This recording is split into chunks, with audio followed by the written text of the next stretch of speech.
মিয়ানমারের সঙ্গে সমুদ্র জয়ের 7 বছরেও তেল গ্যাস উত্তোলনে নেই কোনো অগ্রগতি। এলএনজি নির্ভরতা কমানোর তাগিদ বিশেষজ্ঞদের। গ্যাসের দাম বাড়ানোর প্রস্তাবে ক্ষুব্ধ গ্রাহকরা। বিত্তবানদের শিক্ষার প্রসারে অবদান রাখার আহ্বান প্রধানমন্ত্রীর। 4 জনকে রণদা প্রসাদ সাহা স্বর্ণপদক প্রদান। টাঙ্গাইলে 31 উন্নয়ন প্রকল্প উদ্বোধন। উৎসব মুখর পরিবেশে দেশের স্কুলগুলোতে স্টুডেন্ট ক্যাবিনেট নির্বাচনের ভোট গ্রহণ। ক্ষুদে শিক্ষার্থীদের স্বতঃস্ফূর্ত অংশগ্রহণ। এবং পরিকল্পিত আবাসন গড়তে চট্টগ্রামের পটিয়া, বোয়ালখালী ও আনোয়ারায় পানি সরবরাহে বিশেষ পরিকল্পনা ওয়াসার। বাস্তবায়ন হবে নতুন প্রকল্প।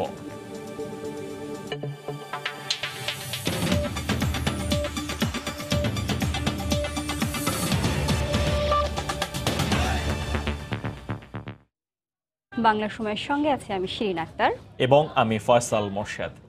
মিয়ানমারের সঙ্গে সমুদ্র জয়ের 7 বছর পার করল বাংলাদেশ, কিন্তু দীর্ঘদিনেও বিশাল সমুদ্রসীমা থেকে তেল গ্যাস উত্তোলনে নেই উল্লেখযোগ্য কোনো অগ্রগতি। বহুমাত্রিক জরিপ, মাল্টি ক্লায়েন্ট সার্ভেও ঝুলে আছে নীতি নির্ধারণী পর্যায়ের সিদ্ধান্তহীনতায়।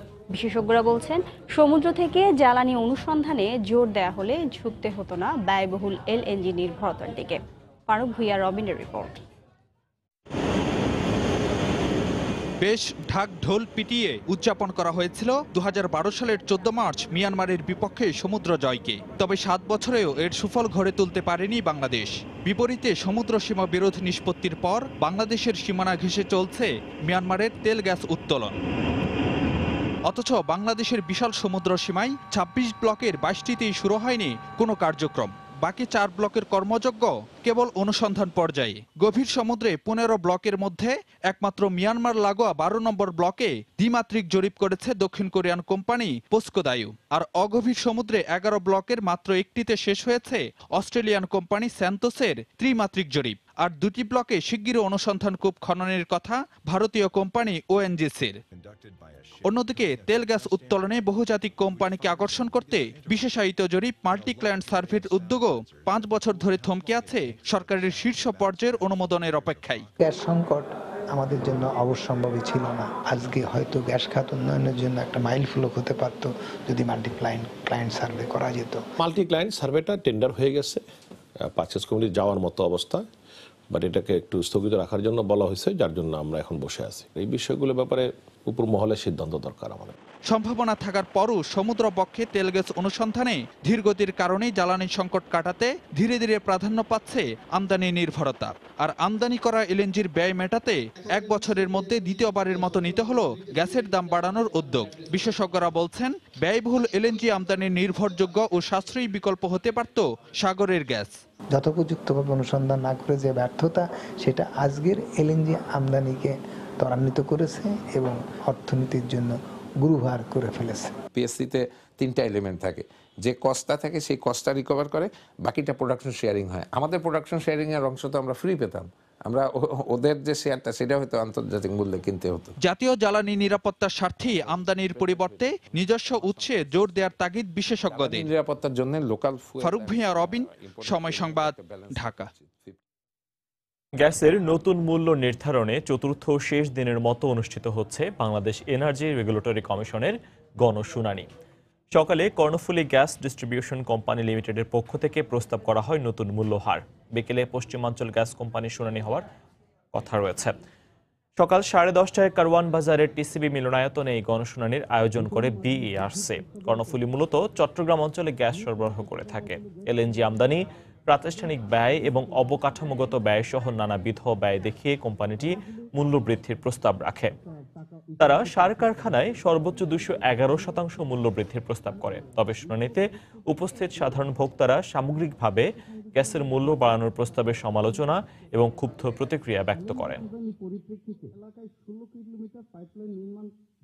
যারা 3য় শ্রেণী জব করি, 4র্থ শ্রেণী জব করি, আমার মনে হয় না যে তাদের জন্য খুব একটা বেশি ভালো হবে। সাধারণ মানুষের উপরে একটা বাড়তি বোঝা চাপিয়ে দিচ্ছে। প্রস্তাবটা যেটা করছে যে এটা আরো বাড়াই দিবে, এটা বাড়ানোটা ন্যায্য হচ্ছে না। বিত্তবানদের শিক্ষার প্রসারে এগিয়ে আসার আহ্বান জানিয়েছেন প্রধানমন্ত্রী শেখ হাসিনা। দুপুরে টাঙ্গাইলের মির্জাপুরে রণদা প্রসাদ সাহা স্মারক স্বর্ণপদক বিতরণ অনুষ্ঠানে তিনি একথা বলেন।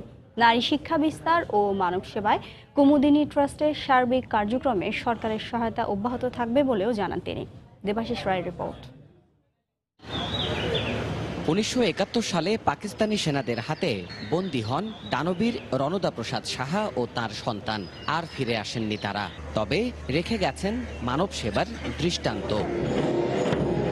প্রধানমন্ত্রী হিসেবে প্রথমবারের মতো টাঙ্গাইলের মির্জাপুরে কুমুদিনী ওয়েলফেয়ার ট্রাস্টে এলেন শেখ হাসিনা, সাথে ছোট বোন শেখ রেহানা।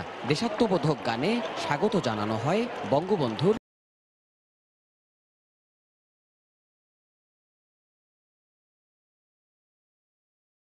হোসেন শহীদ সোহরাওয়ার্দী, জাতীয় কবি কাজী নজরুল ইসলাম, নজরুল গবেষক অধ্যাপক রফিকুল ইসলাম এবং চিত্রশিল্পী শাহাবুদ্দিন আহমেদ এবার এই স্মারক পেলেন। বক্তব্যের শুরুতেই কুমুদিনী কমপ্লেক্স নিয়ে স্মৃতিচারণ করেন সরকার প্রধান। তখন আমার বাবা বঙ্গবন্ধু শেখ মুজিব এবং আমার মা সকলেই এসে দীর্ঘ সময় এখানে ছিলেন এবং এই স্কুলটা সব ঘুরে ঘুরে, হাসপাতালগুলি ঘুরে ঘুরে দেখেছেন। খুব ছায়ার মতো আমার এইটুকু স্মৃতি মনে আছে, এর বেশি আমার মনে নেই। তবে এই জায়গাটা এত সুন্দর দেখে আমার বাবা বলেছেন যে আমাকে এই কুমুদিনী স্কুলে ভর্তি করবেন। তো হোস্টেলে রেখে পড়ানো আমার মা খুব একটা মনোপুত ছিল না। আর তাছাড়া এরপরই 58 সালে মার্শাল্লাহ হয়, আমার বাবাকে জেলে নিয়ে যায়। আমাদের পড়াশোনা এমনিতেই বন্ধ, কাজে আর আসা হয়নি। নারীর ক্ষমতায়নে কুমুদিনী ওয়েলফেয়ার ট্রাস্টের ভূমিকার প্রশংসা করে শেখ হাসিনা বলেন, তাদের কার্যক্রমে সরকারের সহায়তা অব্যাহত থাকবে। আজকে এই কুমুদিনী ওয়েলফেয়ার ট্রাস্ট, আমি মনে করি যে আমাদের দেশের যেমন নারী শিক্ষার প্রসার ঘটানো থেকে শুরু করে আত্মমানবতার সেবার যে দৃষ্টান্ত সৃষ্টি করে গেছেন, সেই দৃষ্টান্ত অনুসরণ করার আমাদের দেশে অনেক বিত্তশালী আছে, তারাও করতে পারে। এর আগে টাঙ্গাইলের 12টি উন্নয়ন প্রকল্পের উদ্বোধন এবং কুমুদিনী ওয়েলফেয়ার ট্রাস্টের 2টি কমপ্লেক্স সহ 19টি প্রকল্পের ভিত্তিপ্রস্তর স্থাপন করেন শেখ হাসিনা। 7 দশক আগে রণদা প্রসাদ সাহা যেমন সমাজের বিস্তারে, বিশেষ করে শিক্ষা এবং নারীর অগ্রগতিতে যে উদ্যোগের জন্ম দিয়েছিলেন, বর্তমান সমাজের বিত্তবানদেরও শিক্ষার বিস্তারে এগিয়ে আসতে বললেন প্রধানমন্ত্রী শেখ হাসিনা। দেবাশিস রায়, সময় সংবাদ, কুমুদিনী কমপ্লেক্স, মির্জাপুর, টাঙ্গাইল। ডাকসু নির্বাচন সুষ্ঠু হয়েছে জানিয়ে সবাইকে একসঙ্গে কাজ করার আহ্বান জানিয়েছেন স্বরাষ্ট্রমন্ত্রী আসাদুজ্জামান খান কামাল। সকালে চট্টগ্রামের রাউজান উপজেলা অডিটোরিয়ামে আয়োজিত অনুষ্ঠানে তিনি আরও বলেন, পর্যায়ক্রমে সারা দেশে কলেজ, বিশ্ববিদ্যালয়ে ছাত্র সংসদ নির্বাচন অনুষ্ঠিত হবে। একটা সুন্দর নির্বাচন হয়েছে ডাকসু, সবাই নির্বাচনে অংশগ্রহণ করেছে। কে জয়লাভ হলো, কে জয়লাভ হলো না, সেটা দেখার আমাদের বিষয় নয়। সেটা ঢাকা ইউনিভার্সিটি দেখছেন, ঢাকা ইউনিভার্সিটি রেজাল্ট ঘোষণা করেছেন এবং আমাদের গভর্নমেন্ট চিন্তা করছে সারা বাংলাদেশের কলেজগুলোতে, ইউনিভার্সিটিগুলোতে নির্বাচন হবে পর্যায়ক্রমে। রাজধানীর মতো সারা দেশে বিভিন্ন স্কুলে স্টুডেন্ট ক্যাবিনেট নির্বাচনের ভোট গ্রহণ অনুষ্ঠিত হয়েছে। স্বতঃস্ফূর্তভাবে ভোট দেয় খুদে ভোটাররা। শিক্ষার্থীদের প্রত্যক্ষ ভোটে নির্বাচিত হবে 8 সদস্যের স্কুল ক্যাবিনেট। ব্যুরো প্রতিবেদক ও জেলা প্রতিনিধিদের পাঠানো তথ্য ও ছবি নিয়ে রিপোর্ট। বিদ্যালয়ের প্রধান ভবনের সামনে দীর্ঘ লাইন, সুশৃঙ্খলভাবে দাঁড়িয়ে ভোট প্রদানের অপেক্ষায় ক্ষুদে ভোটাররা। এই চিত্র ব্রাহ্মণবাড়িয়ার অন্নদা সরকারি উচ্চ বিদ্যালয়ে। বৃহস্পতিবার সকাল 9টা থেকে শুরু হয় ভোট গ্রহণ। বেলা 2টা পর্যন্ত 1754 জন শিক্ষার্থীর প্রত্যক্ষ ভোটে 1 বছরের জন্য নির্বাচিত হয় 8 জন প্রতিনিধি। শান্তিপূর্ণভাবে আমরা সবাই ভোট দিতে পারছি, এখানে ভোট দিয়ে আমাদের অনেক ভালো লাগছে। এই নেতৃত্ব আমাদেরকে আগামী দিনের দেশের উন্নয়ন কাজে অংশগ্রহণ করতে খুবই গুরুত্বপূর্ণ ভূমিকা পালন করবে। ভবিষ্যৎ নেতৃত্ব গড়তে ও গণতন্ত্র চর্চা অব্যাহত রাখতে চট্টগ্রামেও বিভিন্ন বিদ্যালয়ে অনুষ্ঠিত হয় স্টুডেন্ট ক্যাবিনেট নির্বাচন। এবার জেলার 1169টি মাধ্যমিক স্কুল ও মাদ্রাসায় নির্বাচন অনুষ্ঠিত হয়। উৎসবমুখর পরিবেশে বৃহস্পতিবার সকাল 9টার দিকে বরিশাল শহীদ আরজুমনি সরকারি মাধ্যমিক বিদ্যালয়ে শুরু হয় ভোট গ্রহণ। এই নির্বাচনের মাধ্যমে শিক্ষার্থীদের মাঝে গণতন্ত্রের চর্চা সৃষ্টি হবে বলে মনে করেন শিক্ষকরা। ভোট উপলক্ষে যশোরের বিদ্যালয়গুলোতে ছিল সাজ রব। খুদে প্রার্থীদের নিজ হাতে বানানো পোস্টারে ছেয়ে যায় পুরো বিদ্যালয়। লাইনে দাঁড়িয়ে প্রথম ভোটদানের সুযোগ পেয়ে উচ্ছ্বাসিত খুদে ভোটাররা। ময়মনসিংহের বিভিন্ন বিদ্যালয়ে শান্তিপূর্ণভাবে শেষ হয় স্কুল ক্যাবিনেট নির্বাচন। ছিল নির্বাচন কমিশন, প্রিজাইডিং অফিসার এবং পোলিং এজেন্টও। লাইনে দাঁড়িয়ে সুশৃঙ্খলভাবে নিজেদের পছন্দের প্রার্থীকে ভোট দেয় শিক্ষার্থীরা। প্রতিটি মেয়ে অনেক আনন্দিত ভোট দিতে পেরে। নির্বাচনের পরিস্থিতি সুষ্ঠুভাবে চলছে, অনেক ভালো লাগছে। এছাড়া দিনাজপুর, রাজশাহী, ঝিনাইদহ, মৌলভীবাজার, পঞ্চগড় সহ দেশের বিভিন্ন স্কুলে শান্তিপূর্ণ ও উৎসবমুখর পরিবেশে শেষ হয় ক্যাবিনেট নির্বাচনের ভোট গ্রহণ। 1 বছরের জন্য নির্বাচিত হয় খুদে বিজয়ীরা। ফারিয়া ফারজানা, সময় সংবাদ। বাংলা সময়ে আরো থাকছে। নারায়ণগঞ্জের রূপগঞ্জে ছাত্রলীগ নেতাকে কুপিয়ে হত্যা, আটক 3। চট্টগ্রামে মা মেয়ে খুনের ঘটনায় 3 জন গ্রেফতার।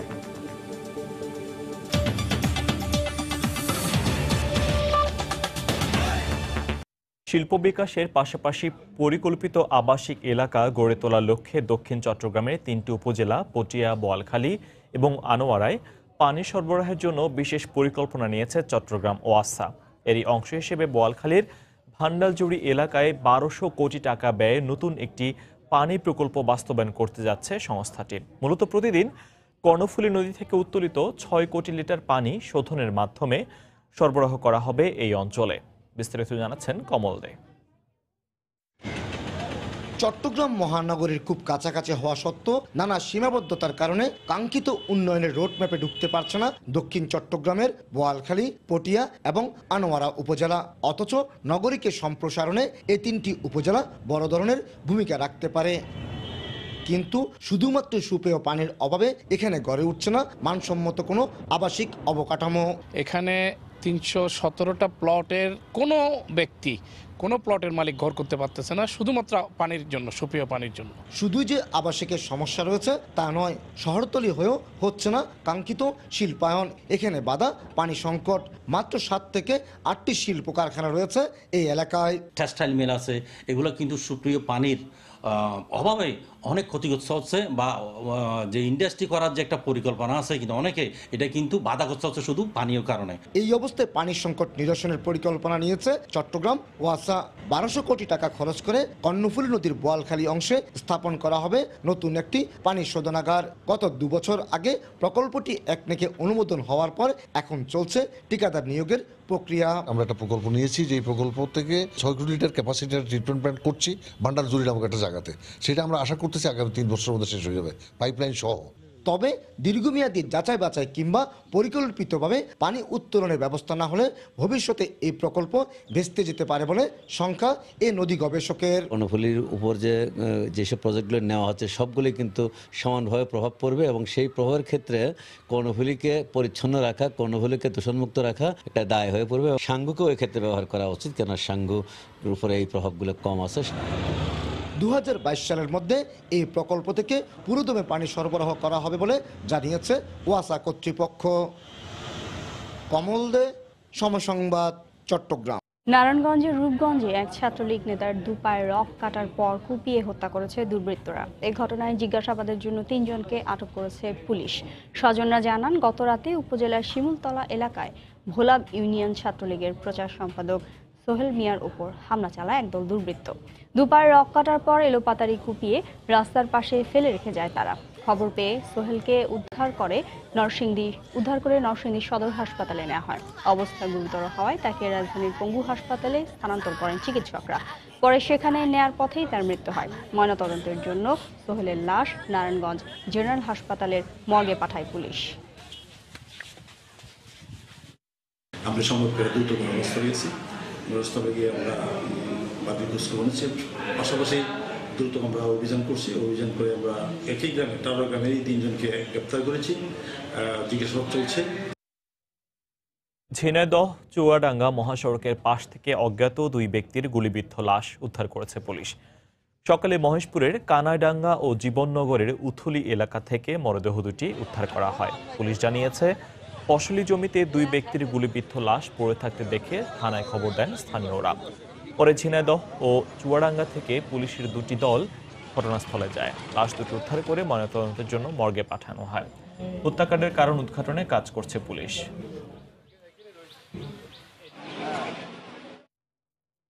কক্সবাজারে গুলিতে একজন মারা গেছে। বিজিবির দাবি, বন্দুকযুদ্ধে নিহত ব্যক্তি মাদক ব্যবসায়ী। ঘটনাস্থল থেকে ধারালো অস্ত্র ও মাদকদ্রব্য উদ্ধার করা হয়। বিজিবির টেকনাফ 2 ব্যাটালিয়নের ভারপ্রাপ্ত অধিনায়ক মেজর শরীফুল ইসলাম জানান, ভোররাতে টেকনাফের নাফ নদী সংলগ্ন মেহেদি লবণ মাঠ এলাকা দিয়ে মিয়ানমার থেকে ইয়াবার বড় একটি চালান আসছে এমন খবরে অভিযানে যায় তারা। উপস্থিতি টের পেয়ে তাদের লক্ষ্য করে গুলি ছোড়ে ইয়াবা পাচারকারীরা। বিজিবিও আত্মরক্ষার্থে পাল্টা গুলি ছোড়ে। পরে একজনকে গুলিবিদ্ধ অবস্থায় উদ্ধার করে উপজেলার স্বাস্থ্য কমপ্লেক্সে নিলে তাকে মৃত ঘোষণা করেন চিকিৎসক। নিহতের লাশ ময়না তদন্তের জন্য কক্সবাজার সদর হাসপাতালের মর্গে পাঠানো হয়। চট্টগ্রামে মা মেয়ে খুনের মামলায় 3 আসামিকে গ্রেফতার করেছে পুলিশ। মঙ্গলবার রাতে নগরের বিভিন্ন এলাকায় অভিযান চালিয়ে তাদের গ্রেফতার করা হয়। সকালে নগরীর গোয়েন্দা পুলিশ কার্যালয়ে সংবাদ সম্মেলনে অতিরিক্ত পুলিশ সুপার আমেনা বেগম জানান, গত বছরের 15 জুলাই নগরীর আরামবাগ এলাকায় বাড়ির পানির ট্যাঙ্ক থেকে মেহেরুন্নিসা ও তার মেয়ে মনোয়ারা বেগমের লাশ উদ্ধার করা হয়। পরদিন মনোয়ারা বেগমের ছেলে খুলশী থানায় 5 জনের নাম উল্লেখ করে হত্যা মামলা করেন। অধিকতর তদন্তের জন্য গোয়েন্দা পুলিশের কাছে মামলা হস্তান্তর করা হয়। পরে 4 জনকে গ্রেফতার করা হয়। জমি সংক্রান্ত বিরোধের জেরেই এই হত্যাকাণ্ড বলে জানিয়েছে পুলিশ। এই সন্দেহটি আমরা আগে করেছিলাম যে জমি বিক্রি নিয়ে ঘটনা ঘটতে পারে, সেটাই সত্যি প্রমাণিত হয়। ডিবির অফিসাররা এটা খতিয়ে দেখার কারণেই আরও যারা হত্যাকাণ্ডে জড়িত ছিল তাদেরকে গতকাল এই 3 জনই বিজ্ঞ আদালতে স্বীকারোক্তিমূলক জবানবন্দি প্রদান করেছে। বাংলার সঙ্গে আরও থাকছে। কুমিল্লা থেকে অপহৃত কিশোরী 1 মাস পর চট্টগ্রাম থেকে উদ্ধার। অনৈতিক কাজে বাধ্য করত চক্রটি, ব্রিফিংয়ে র্যাব, আটক 4।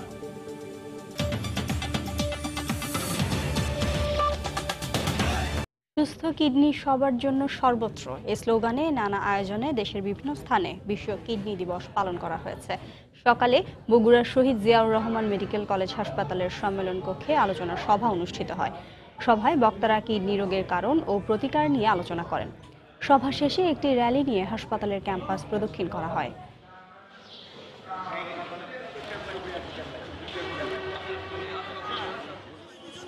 নোয়াখালীতে আব্দুল মালেক উকিল মেডিকেল কলেজ হাসপাতালের উদ্যোগে একটি র্যালি বের করা হয়।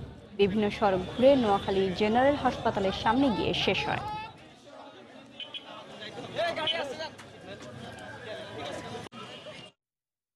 খরচ মেটাতে না পেরে মাঝপথে ডায়ালাইসিস ছাড়তে হচ্ছে কিডনি রোগীদের। ফলে মৃত্যুর হার দাঁড়িয়েছে 90%।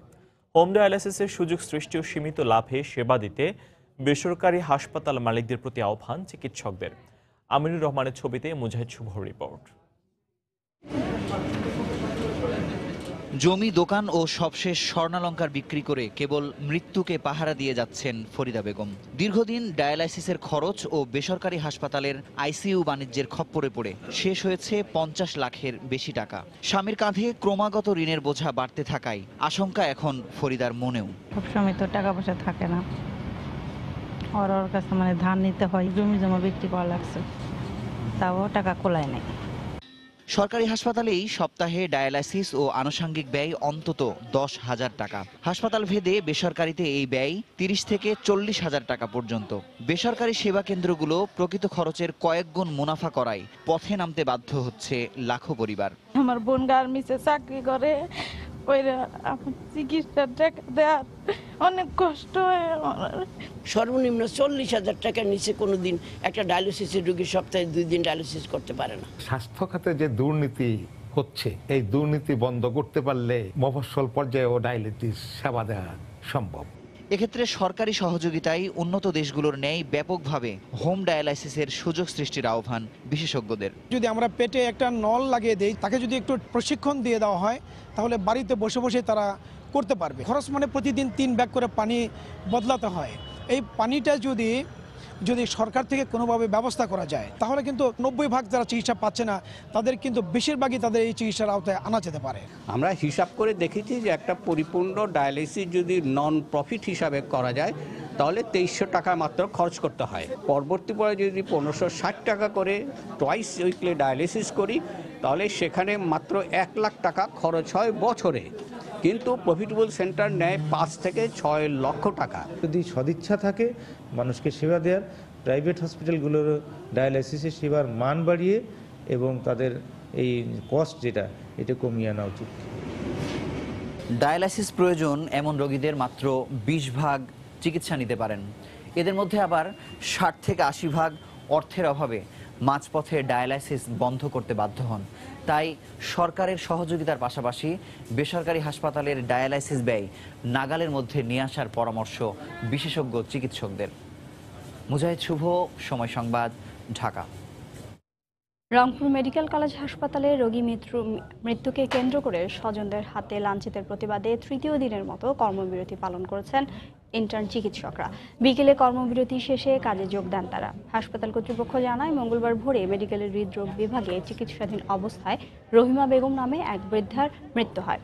স্বজনরা উত্তেজিত হয়ে ইন্টার্ন চিকিৎসকদের লাঞ্ছিত করেন। এ ঘটনার প্রতিবাদে অনির্দিষ্টকালের জন্য কর্মবিরতির ঘোষণা দেয় ইন্টার্ন চিকিৎসকরা। 5 দফা দাবিতে হাসপাতালের পরিচালকের কাছে স্মারকলিপি দেন তারা। কুমিল্লা থেকে অপহরণের 1 মাস 11 দিন পর এক কিশোরীকে চট্টগ্রাম থেকে উদ্ধার করেছে র্যাব। এ সময় 4 অপহরণকারীকে আটক করা হয়েছে। গতকাল চট্টগ্রামের হালিশহর থেকে তাকে উদ্ধার করা হয়।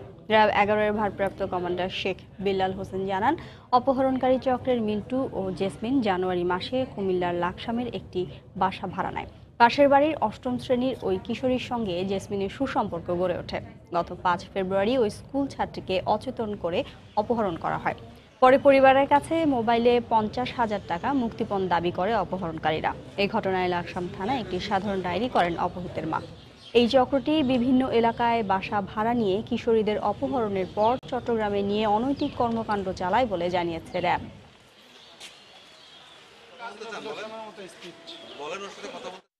এই চক্রের প্রধান 4 সদস্যকে আমরা গ্রেপ্তার করতে সক্ষম হই।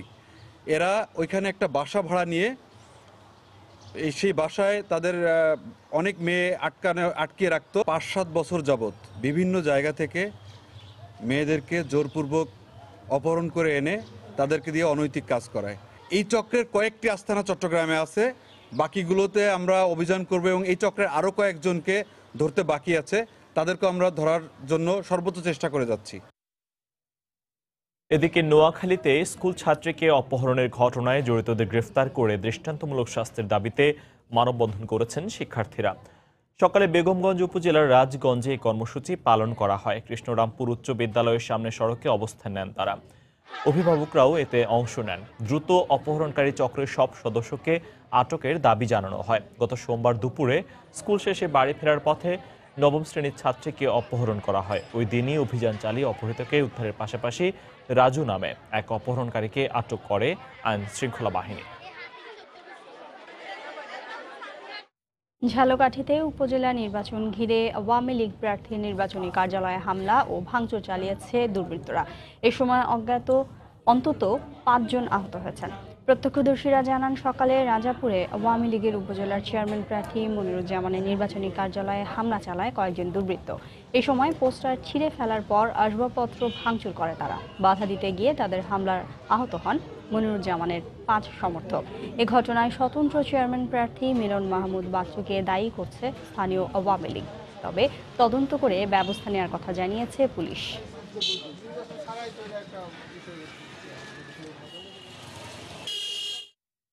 আগামী 31শে মার্চ চতুর্থ ধাপে খুলনায় 7 উপজেলা নির্বাচনকে ঘিরে প্রার্থীদের মাঝে প্রতীক বরাদ্দ দেওয়া হয়েছে। সকালে রিটার্নিং কর্মকর্তার কার্যালয়ে প্রার্থীদের মাঝে প্রতীক বরাদ্দ দেওয়া হয়। তবে 9টি উপজেলার মধ্যে বটিয়াখাটা ও ফুলতলা উপজেলায় আওয়ামী লীগ প্রার্থী বিনা প্রতিদ্বন্দ্বিতায় নির্বাচিত হয়েছেন। বাকি 7 উপজেলায় আওয়ামী লীগ মনোনীত প্রার্থী ছাড়াও একাধিক বিদ্রোহী ও স্বতন্ত্র প্রার্থী রয়েছেন। প্রতীক বরাদ্দের পরই প্রার্থীরা প্রচারণায় নামেন।